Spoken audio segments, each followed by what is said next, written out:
Hi, my name's Delaney, and today I'm going to take you through how I pieced together the beginning portion of my project for Vision Tech and the steps that I took and my learning goals and how my thought process throughout this whole entire thing.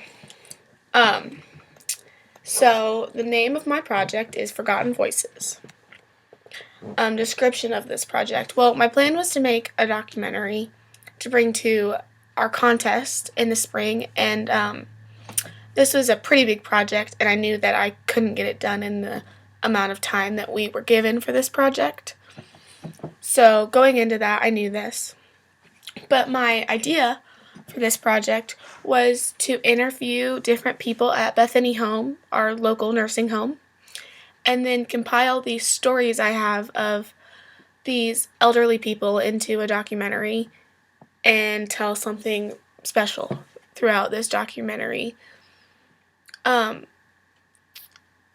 wanted to get this going now so I would have this, on the ground running already by the time we picked it back up in the spring, and I knew it was a big project and there was going to be lots of things that I needed to get going soon and early before spring rolled around.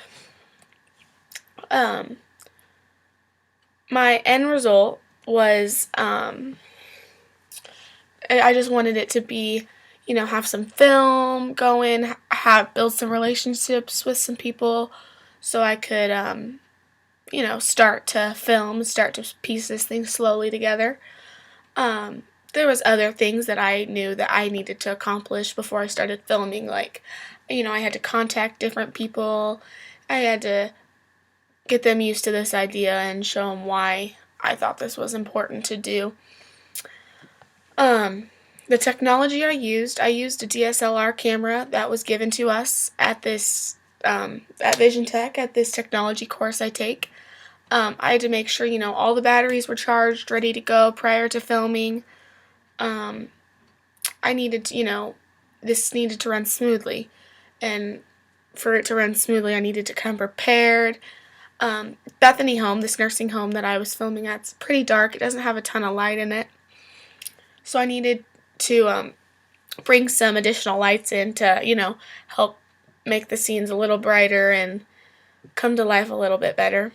I probably should have focused my camera a little bit better the first time I went. I mean, the shot isn't completely awful, but it could have been a little better, a little clearer. And I needed to, come prepared, like I said, which was something that was important, and I needed to use the lights well, use my camera well, and that was pretty much the only technology I used for this project. My project plan review was, I did pretty well on my project plan. I definitely gave myself plenty of time, I thought. I was pretty lenient on this for my week goals and stuff. It wasn't too long or too hard to accomplish. I kept things pretty simple because I knew that there was going to be some other things I would have to do before I could just, dive into this hardcore filming. I tried to film mainly on block days because we have more time during those hours, and to get these people talking and opening up to me isn't something that you can just do in a short, fast amount of time. It just doesn't work very well.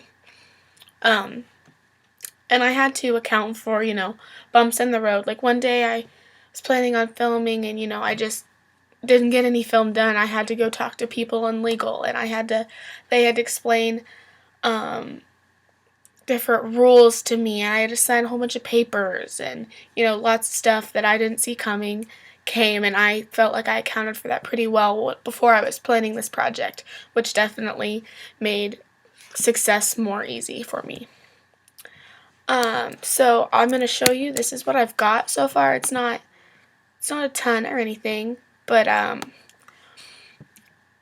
felt like I got quite a bit done for the amount of time I had and amount of resources I had. So this is just some clips of some two different ladies that I've talked to that I've got to film. I asked them questions. I tried to direct my questions towards the answers I wanted, which was something I definitely got better at. So here is some good clips I got.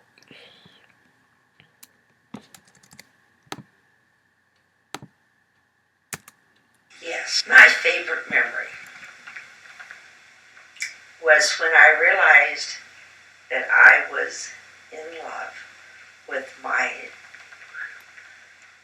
the fellow that became my husband. And did you know that moment right away, or did it take you a while? Well, I tell you what I was doing. I was working for his mother, doing the housework. And one evening, he worked in Salina. And one evening, after the evening meal, the family all decided to go out to visit his sister. His brother and his wife and the new baby, who were also in the home at that time, and then his mom and dad. And so I was left in the kitchen with all the dishes from the evening meal to put the food away and to wash all the dishes. And so I gathered them up and began washing dishes. And so I always said I fell in love with my hands in the dishwater.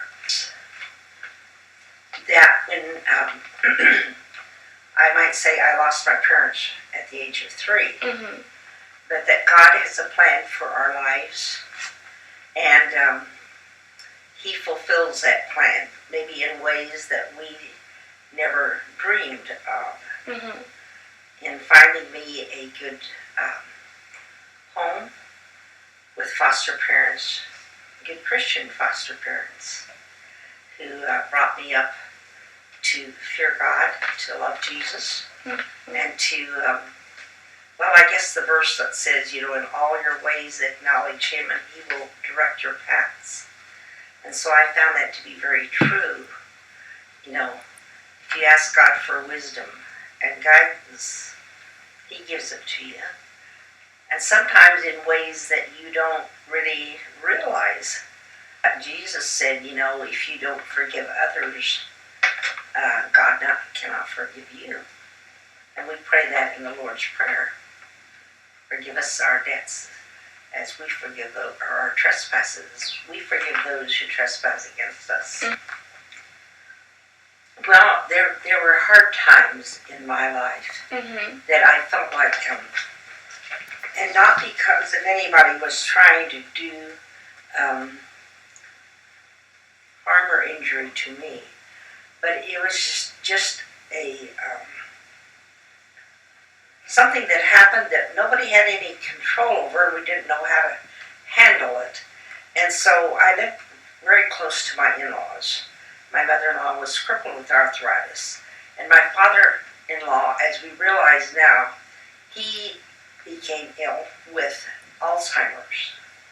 And so I was close by. My husband worked in town, and I had 2 very young daughters, and expecting the third one.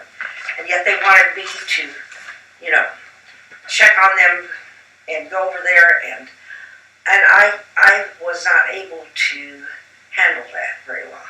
So I felt a bit resentful toward the rest of the family, thinking that I should have all this responsibility, although others tried to help. But when you're right there, Yeah. you have the privilege of doing. And so for a while I felt like, that I was not treated right, but they didn't understand. None of us understood what was really going on. And I felt, like maybe they expected too much of me. But, I realized that none of us knew what to do, really, for a long time. As I grew up, I often wondered about my father. How could you give me away, you know, when I was just turned 3 years old. Right. How could you give all of us, 6 of us, away? I thought I never would give my children to somebody else, even if I lost my husband. But I realized he really had no choice. It was during the Depression years, and there was no money and nobody to care for 6 young children. Mm-hmm. So he did the very best he could do. Tried to find us good homes to place us in. And that made me wonder for a long time. But I see it differently now. But my father, he lived in California, went out to visit him. I went out there one time with my sister. After I had my 4 children, they were, young. And I wish I would have asked him more questions about his life. Although we did ask him some things. And he talked about my mother. And he said, we lived on the farm. And he said, we had gotten new baby chicks. And I told your mother to be sure and put them in the what would you call it? The chicken house. Mm-hmm. If it rained. Well, she had all little children to take care of them. She did not get the job done, he said. And he said, I was so angry with her. And then he stopped and said, those were the happiest days of my life.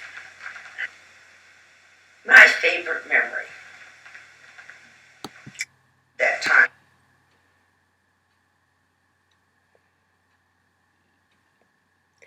And then here is some other clips of another lady I talked to. I was always helping everybody.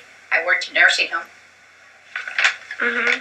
I think Mom and Dad raised us fine. There was 4 of us. And none of us have ever done anything really. Nothing to go to jail or anything. No, and I know Mom and Dad was proud of us before they passed away. I know that. I don't really know which would be the best day. I've had a good time. I really can't because I enjoyed life. You know what I mean? Yeah. Yeah. It's kind of hard to put one in there. Mother and Dad, they really. The kids, us 4, we were raised. I have nothing to. No, I think it's been an uneven road. And those are just 2 of the ladies that I've talked to. The quality of my shot is way better in these clips. You can just tell it's a lot more vibrant, clear, and then it's a little more fuzzy in this clip over here. Right here, it's not quite focused as well. She's not completely out of focus, but could be a lot better. That's something I regret. She had a lot of good clips and stuff, and I just didn't do the best, which is okay. I can put it over some B-roll, and I got some good clips, some good B-roll that I just didn't include in these clips, but I wish I definitely would have focused my camera a little bit better in here. And this lady has a lot better quality than this one, so there's that. Those are just some clips I have. So that's what my end product was. That's not polished, that's not finished or anything, but that's as close as I came to a finished product, and I knew that I wouldn't have, a nice polished, finished anything for this. So I was happy with what I got. My overview of this entire thing was patient. Like, I had a main theme that kept reoccurring, and that was patience. I had to be patient. I had to contact Bethany. I had to contact a lady, the communications PR lady, and set up a time to meet with her after she okayed everything, my idea. I had to, go and sit down and make a meeting time with another group of people, and, here's the CEO, and here's the activities members, and, here's lots of important people, real life jobs they are, and I have to explain my concept to them and, prove why I think this is a valuable thing to do to preserve these stories of these people. And it was scary. It put me outside of my comfort zone for sure.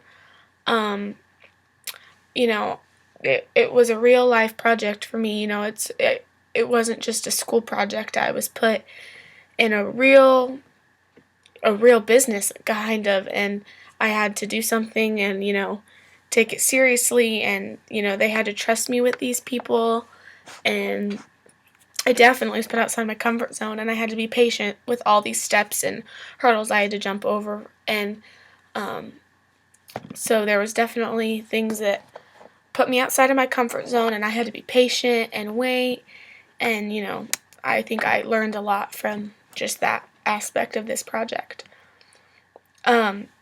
I definitely got better as I went along with directing the questions I was asking towards the answers I wanted. Before I interviewed these people, I needed to kind of get to know them, and know them on a personal level, because a lot of them, just wouldn't open up about, their past to just some total stranger. So I wanted to, get to know them and really build a good foundation with them before, I just asked them important questions that, are special to them, and, they could feel vulnerable about those. I definitely struggled kind of with this project about like a vision of how exactly I wanted to, spin it and make it go. And I think now, after looking back on the film that I've had, I think I want to go towards, just the type of lifestyle these people lived, a rural lifestyle, and all the hardships they went through, and how times have changed, and, they lived through this depression, which is something that a lot of us have no idea what it's like, and how big, it impacted their lives. I mean, these are real people that have gone through this hard thing, and we should not forget what they have to say, and, listen to what they have, because, they have important things that they've learned that we should learn from too, and we can grow from those things. So I think I finally found a way that I want to go with this, and a vision, and how I want to take this, and which is good, because I kind of struggled to figure out how I wanted to make this documentary go.